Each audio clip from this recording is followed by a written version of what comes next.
treatment last night. You can see we got some gunky eyes going on. That's more than likely just an upper respiratory infection. Everything looks pretty healthy otherwise. Nice chunky. One thing that we first and foremost usually start with is by looking in their little mouths. This one's not too happy with us. You can see they just had a little start of their incisors coming in, so this little guy's probably about 3 weeks old. And then we're looking at the sex of the kitten. That's a little girl. So next thing we do is we're gonna get a weight. So we use these little food scales with a bowl on top, zeroed out, weighed in grams. So we're about 326 grams. We weigh in grams because the nice thing about grams are 1 gram equals 1 milliliter of formula. So we can tell when we weigh before and after we feed how much the kitten actually took, which is really nice and an accurate way to let us know what they're taking at each feeding. First off, I'm gonna kind of wipe these eyes out just so she can see just a tad bit better here. I know. And what we would typically do is start some medication, a nice antibiotic for these guys to get them feeling better, along with some eye ointment too. So we can keep those eyes nice and open, making sure the medication gets down on their actual eye for it to work properly and hopefully make them feel better. Kittens this age cannot potty on their own when they're this age. So what we do is we stimulate. You can take paper towels, cotton balls, Kleenex, anything, and you just rub right on their little buns here. Some of them don't really enjoy it, but this is what mom would do if they were with mom, is helping them go potty. I know. Oh my goodness. You can see she's urinating, which is a good sign. They also do this to poop as well, so sometimes you'll just have to rub a little bit more to get them to go all. And then when they stop, it's usually about the time I'll stop, and then I usually take a little wipe and just clean up that area so it doesn't get irritated. Again, because they're not going to be cleaning themselves at this age, and mom's not here to clean them either. From there, I've already prepared a bottle with some formula in it. We use Breeder's Edge, and we have all the mixing instructions for all of our fosters, so it makes it really nice and easy.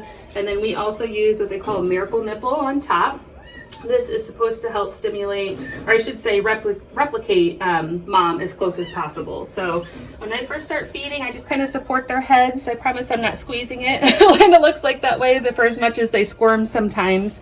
And then we just kind of put the bottle in. You can see this little guy's like, wait a second, that's not mom.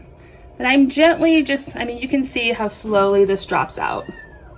So I'm not shooting it in. With kittens this age, we really worry about aspirating, which is when formula gets down into their lungs, which is not a good sign. And you'll notice I'm also not feeding her like a real baby on her back, because again, that would cause aspiration, which is not good in kittens this age. So they always eat on their bellies. Some of them prefer unique positions as far as like putting their little paw up on your hands, or some of them like to be almost like standing up when they eat.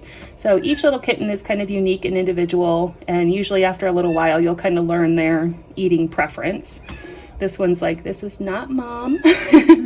So I'm just, again, putting it in the side of her mouth, doing just a couple of drips, and you can see that she's kind of getting the hang of it. She's just not probably really enjoying the taste right now because it's different from what she's used to. Oh, let go. There we go. In the beginning, it can take a lot of patience, especially the older the kitten, the longer they've, of course, been with mom before they come in. So what we do is just go really slow, and eventually our goal is to get them to latch on and then drink however much they prefer to in one setting. But they're a lot stronger than they look being this small. So she's kind of putting up a fight. But again, that's why you just kind of stabilize the head. You can see her processing that, licking. And sometimes the trick is you could even kind of lay your finger right here on their throat area, and you can feel them swallow. So that's when you'll know that they're actually swallowing and the formula isn't just going to run right out of their mouth. So kittens, especially ones exactly like this. You can see she's really nice. She's chunky. She literally must have just come off her mom. In individuals who find kittens, the best thing to do is actually just leave them where they are when they're this young and this healthy looking, because mom cat is not far away. A lot of the times the mom cats will get scared off if they see humans, if they're feral, but obviously mom's doing the best that she can to take care of these kittens. And we're not saying leave them out there forever for them to continue to multiply. The perfect age, if you're able to bring them into the shelter, would be about 5 or 6 weeks old when they're weaned from mom, and eating solid food or at least canned food on their own. Finding fosters for kittens like this is super difficult because it does require, you know, this whole scenario around the clock, probably every 2 to 3 hours, 24/7, until they are eating on their own. So that's a big ask for a lot of people. We are super fortunate to have like phenomenal individuals that like to do this all the time, but when we get so many in, like there's only so much you can do, you know, to care for these guys. As you can see, I mean, this is one kitten, we have 3 more in here, so this takes a while to get them used to bottle feeding.